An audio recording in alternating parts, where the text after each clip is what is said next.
Okay, so you can see there is still two beams here, and the two beams are not showing up because they're not actually shown here in the selected objects, okay, or the object presentation.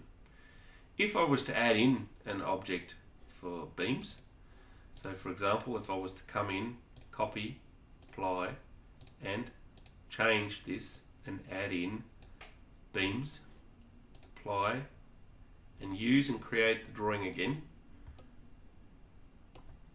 you would see that, okay, save, open up the document manager, open up drawing 6, the beam is displayed. Now why is the beam displayed? Again, just to reiterate, save, the beam has displayed, if you notice that the system line of the beam is 250 millimeters away from the UCS origin. Okay, in our drawing style, in our view direction box, we've actually said in the front we can take up to 300 millimeters.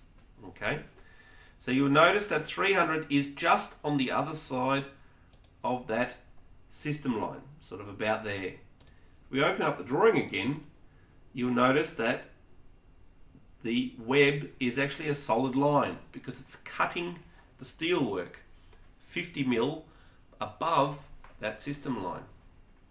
So if I change my view presentation, and let's make a new one, and we'll call it ABC, and I'm going to make it 700, or let's make it 1000 on the front with 200 on the rear.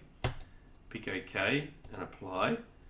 Change this to be 1000. Tab and apply. If I now go and use this drawing style in my model, and again orbit around, select my view direction, my limitation, and save, open up drawing 7, you'll see this time it's included in the beam.